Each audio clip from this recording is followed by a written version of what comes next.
Hey, good afternoon, everybody. Thanks for coming out. Coming off a difficult loss at Virginia Tech, 31-17.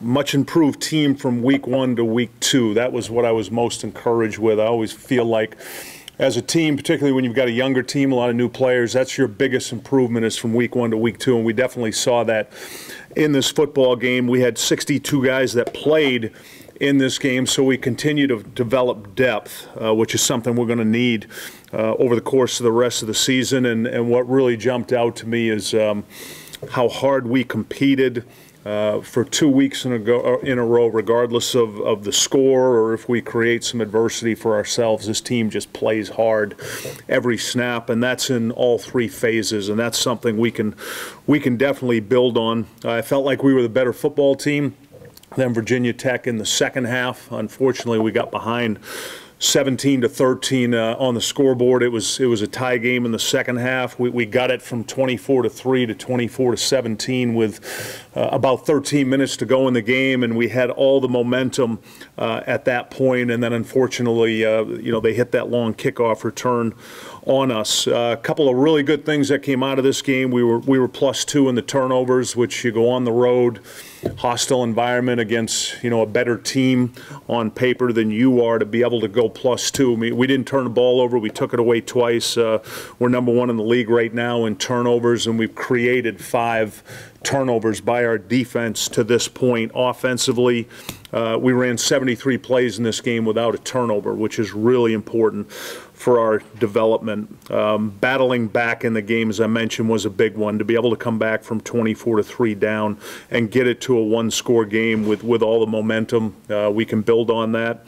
From a special teams standpoint, our punt team, we averaged 41 yards punt. We only gave up 1 in return. Bailey can punt better than he did. I know he will. Nick Rice was perfect on his kicks. And then Brad Davis kicked the ball really well in this game. He just had the one kick that was a little bit short, wasn't positioned properly, and then we didn't cover it well. That certainly wasn't all on the kicker. We've got to be able to tackle in that situation. And then kickoff return right now, it's really good to see Blake Watson's development. He's 2nd in Conference USA right now in return average, and we're still trying to get the right people in front of him, get the right scheme for him, but he runs hard. He's hard to tackle. He almost broke one in this game. Their kicker had to make the tackle in it, so I'm really excited about what he can bring to us on kickoff return. Defensively, in the first quarter, we only allowed 5 yards rushing. That really set the tempo for the game, how well we played run defense. Our issue was they had 4 explosive pass plays in the first quarter. That's what really got them going, and third down was when they made those explosive plays. And you got to give a lot of credit to Ryan Willis. He may be the best passer we see all season. I think he's an NFL caliber arm. He throws the ball extremely well. He throws the deep ball well. He's got every throw in his arsenal, and he gave us a lot of problems on Saturday. With our run defense was excellent. We only allowed 3.4 yards per rush in this game, and that's something now 2 weeks in a row we've done really well against the run. And one of the big positives coming out of this is we've learned with Geronda Hall at nickel. He's a little bit undersized, but he tackles extremely well. He had 7 tackles in this game. Calvin Bruton had 8 tackles. Our safety, who we inserted to the front, especially on run downs, he played really well. Calvin's a really good football player. I couldn't be any more happy that he came to us from Florida State, because he's passionate about it. He works hard. He's a very, very good football player. And as expected, we got 18 tackles from Garner and Young in this football game. Was also really pleased with the development of Keon White, playing only his 2nd game at defensive end. He was disruptive. They started to double team him in the second half because they really couldn't handle his play off the edge. He only got a half a sack in the game, but he forced the quarterback to move a lot. He was dominant in the run game. He's going to be an excellent football player as he keeps to develop. And then you saw Tobias Moss played really well for us at corner, had an excellent pass breakup on a 3rd and long. Harold Blackman first time playing on defense in this game, caused the fumble by Deshaun McClease with a really violent tackle in the fourth quarter. Both of those turnovers in the fourth quarter, just phenomenal play by Marcus Haynes on the quarterback. A lot of people don't understand that rule, but when Marcus tackled Ryan Willis, Ryan was still on top of Marcus, and then he immediately ripped the ball out because he knew the quarterback hadn't hit the ground yet. And although that officiating crew ruled it down, we got an immediate recovery.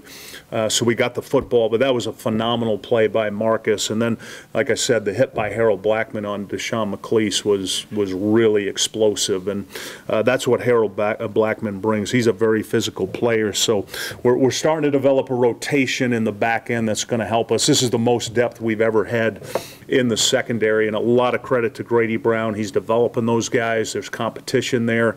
They're starting to learn the scheme, and I feel like we'll just continue to improve on defense. Offensively, it was really the tale of two halves. We had 24 plays for 70 yards in the first half, and really all came on that first drive, the field goal.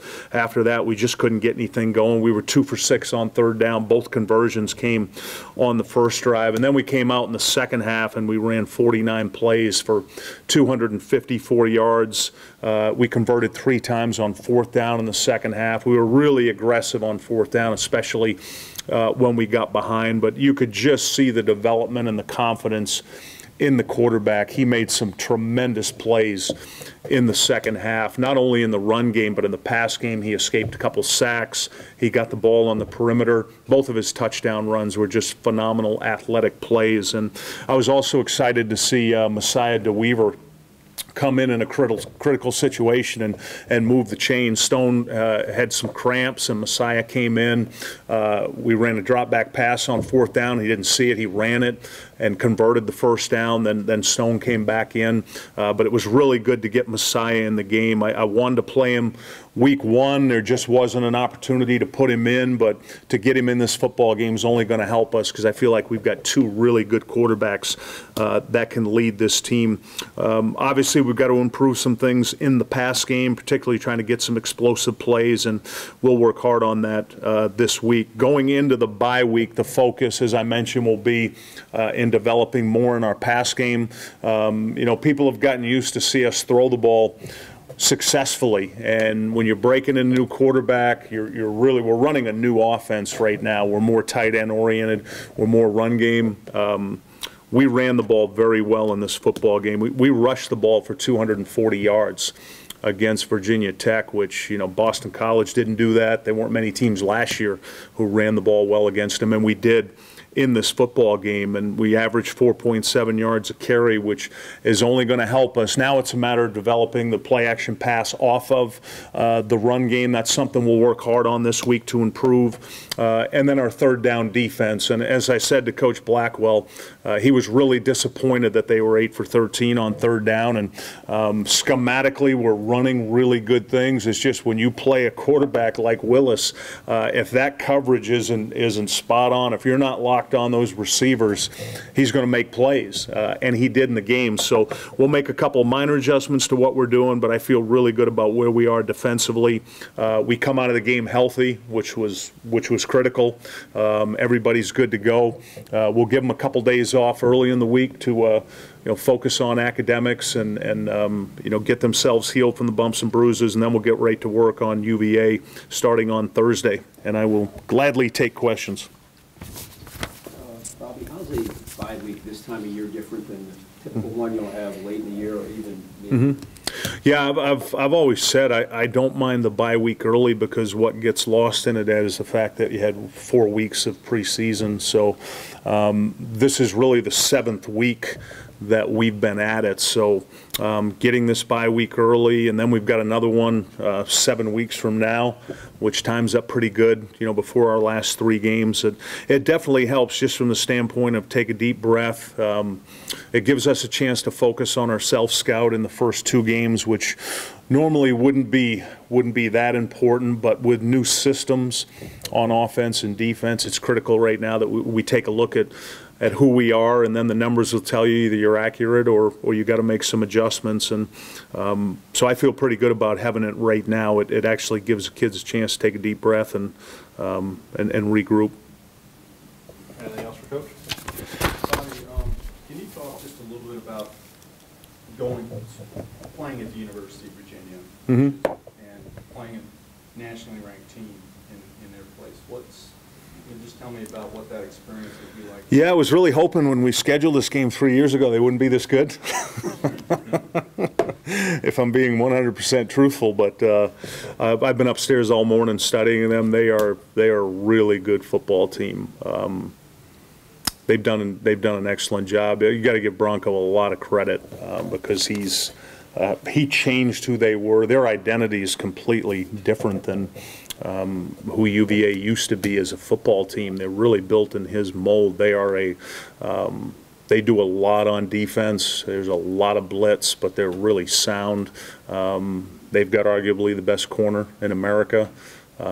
They play really good football. Offensively, they've become more of a running team.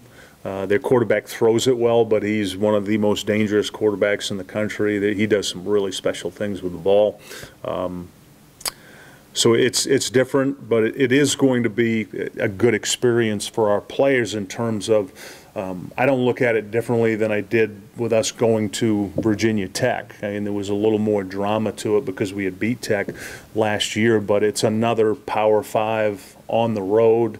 You mentioned the ranking. They've got Florida State coming in this weekend, which if they beat them, now they're undefeated. And we're going to their place. And the week after us, they play Notre Dame. So maybe they'll forget we're coming in and next week.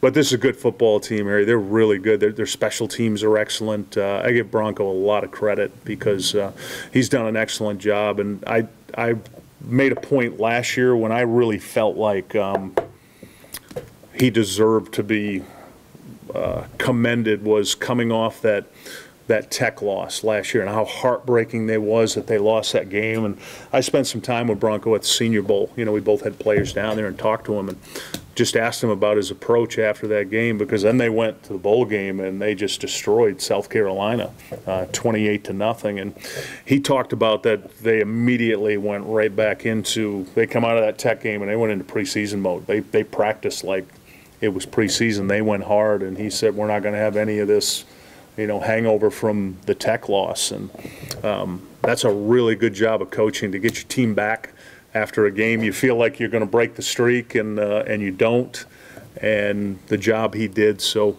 I've got a lot of respect for Bronco. He's an excellent football coach, really good person, and this one will be a major challenge. But it is exciting to go play at UVA. You know, it's a program I have tremendous respect for him, especially him and what he's done.